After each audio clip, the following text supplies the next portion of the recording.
سنیو، جاؤ کربلا کا ماتم کرنے والے کسی ذاکر کو کہو اور کربلا کے 72 شہیدوں کا نام لیتا ہے، لوگوں کے بیٹوں کا تذکرہ کرتا ہے، آن کا ذکر کرتا ہے، محمد کا ذکر کرتا ہے، عباس علمدار کا تذکرہ کرتا ہے، عقیل کے بیٹوں کا تذکرہ کرتا ہے، اور تمیمی کا ذکر کرتا ہے، وہ علی کے بیٹوں کا تذکرہ کیوں نہیں کرتا؟ اور کربلا کے 72 ناموں کو اٹھاؤ کہ اس میں کن کن کے نام ہیں۔ تمہاری 12 کتابوں کا حوالہ، نہ صدیق موجود نہ فاروق۔ مرنے کے بعد علی کے گھر بیٹا ہوا، جب تک حسنین کی والدہ فاطمہ زندہ رہی، علی نے دوسری شادی، فاطمہ کی وفات کے بعد رضی اللہ تعالی عنہ علی مرتضیٰ نے بہت شادیاں کی۔ تمہارے مورخوں نے لکھا ہے کہ 18 شادیاں کی تھی حضرت نے۔ شادیاں کی، پہلا بیٹا پیدا ہوا۔ حسنین کے بعد لوگ مبارکباد دینے آئے، کہا علی مبارک ہو، خدا نے بیٹا عطا کیا، کہا خیر مبارک ہے۔ کہا نام کیا رکھا ہے؟ کہا اپنے آقا کے نام پہ محمد رکھا ہے صلی اللہ علیہ وسلم۔ یہی وہ بیٹا ہے جو جنگوں میں علی کا علمدار تھا، صاحب علم محمد ابن حنفیہ، کہا اس کا نام محمد رکھا۔ پھر بیٹا ہوا، اور کہنے والا سنی نہیں، لکھنے والا سنی، ایک علیہ یاد کر جو 12 شیعہ مورخ، یعقوبی 1، مسعودی 2، اربلی، مفید اور تبرسی 5، اصفہانی، ملا باقر مجلسی، مرزا عباس قمی، اور اس کے علاوہ دینوری 10، صحابی 11، اور مرزا تقی ناسخ التواریخ کا 12۔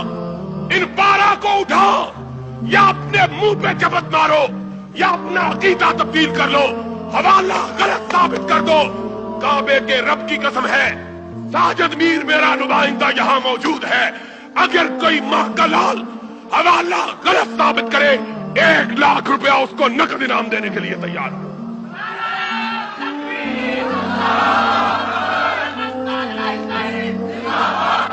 اور کوئی ماں کا لال اٹھے اور تمہارے جیسے ٹٹ پونجیے نہیں جس نے کبھی لاکھ روپیہ ہی نہیں دیکھا، میں کہتا ہوں یہ سینکڑوں ٹیپ ریکارڈے گواہ ہیں، آؤ کعبے کے رب کی قسم ہے، بات غلط ہو منہ مانگا انعام لو، اور اگر سچی ہو تو کبھی اپنے گریبان میں جھانک کے اپنے دل کی سیاہی کو دیکھ لینا۔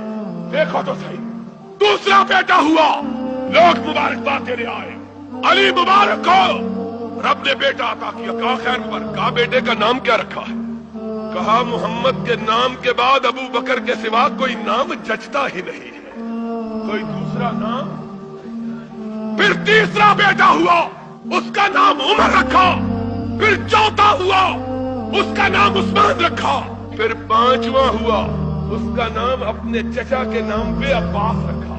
کہنے والے نے کہا اخرتا امک عباس یا علی، علی اپنے چچا عباس کو ان کے پیچھے کر دیا ہے، غیروں کو آگے چچا کو پیچھے۔ کہا اخرتہ کما اخرہ اللہ، اور میں نے اس کو پیچھے نہیں کیا، میرے رب نے ان کو اس کے پیچھے کر دیا ہے۔ بات کیا کرتا ہے؟ آگے چل، یہی کتاب ہے۔ پھر حسن کے گھر بیٹا ہوا، پہلا بیٹا باپ کی خدمت میں لے کے آیا، بابا رب نے بیٹا عطا کیا ہے، اٹھایا، پیار کیا، بابا اس کا نام رکھو۔ کہا اس کا نام بھی میں نے حسن رکھا، کہ آقا کا رکھا ہوا نام مجھے بڑا پیارا لگتا ہے، حسن مثنیٰ کے نام سے مشہور ہوا۔ پھر بیٹا ہوا، اور سنا، یا اپنا منہ کالا کر لو، یا اپنی تاریخ کے اوراق کو پھاڑ کر جلا دو، یا اپنے عقیدے کو تبدیل کر دو۔ پھر بیٹا ہوا، کہا بابا بیٹا ہوا، اس کا نام کیا رکھو؟ کہا ابو بکر سے پیارا نام مجھے کوئی لگتا ہی نہیں ہے، پوتے کا نام ابو بکر رکھا۔ پھر حسن کے گھر تیسرا بیٹا ہوا، اس کا نام عمر رکھا۔ پھر حسن کے گھر چوتھا بیٹا ہوا، اس کا نام عثمان رکھا۔ اور پھر حسین کے گھر بیٹا، پہلے بیٹے کا نام علی رکھا۔ پھر دوسرا بیٹا ہوا، اس کا نام ابو بکر رکھا۔ پھر حسین کے گھر تیسرا بیٹا ہوا، اس کا نام عمر رکھا۔ پھر حسین کے گھر چوتھا بیٹا ہوا، اس کا نام عثمان رکھا۔ اور جاؤ ان پگڑی والوں کو کہو، اور 72 مقتولوں کے نام لیتے ہو، اور ان میں یہ تو بتلاؤ علی کے کتنے بیٹے، حسن کے کتنے بیٹے، حسین کے کتنے بیٹے تھے اور ان کے نام کیا تھے؟ اور غیروں کے بیٹوں کا نام لیتے ہو، علی کے بیٹوں کا نام کیوں نہیں لیتے؟ حسین کے بیٹوں کا نام کیوں نہیں لیتے؟ اس لیے نہیں لیتے کہ نام لیں گے تو ابو بکر آئے گا، نام لیں گے تو عمر آئے گا، نام لیں گے تو عثمان آئے گا، پیٹنے والے چونک جائیں گے کہ علی کے گھرانے میں اتنے ابو بکر کہاں سے آ گئے، وہ علی کے گھرانے میں اتنے عمر کہاں سے آ گئے، علی کے گھرانے میں اتنے عثمان۔ اور اگر ان سے محبت نہ تھی تو ان کے مرنے کے بعد اپنے بیٹوں کے نام ان کے نام پہ کیوں رکھے تھے؟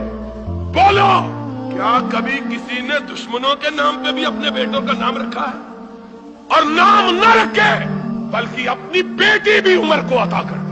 تمہاری 17 کتابوں کا حوالہ، اور 1 2 4 کی بات نہیں، فاطمہ الزہرا کی لخت جگر علی کی بیٹی کا رشتہ جب فاروق نے مانگا تو علی نے کہا جاؤ چچا عباس عمر کو کہہ دو کہ عمر نے میری بیٹی کا رشتہ مانگا، میں بغیر شرط کے اس رشتے کو قبول کرتا ہوں۔ کہتے ہیں یہ بھی ڈرتے ہوئے رشتہ نہیں کیا۔ شرم کرو، تم نے علی کو پنجاب کے دیہاتیوں سے بھی زیادہ معاذ اللہ بزدل سمجھا۔ مر جانا بندہ گوارا کر لے، دشمن کو بیٹی دینا گوارا کیا سمجھا؟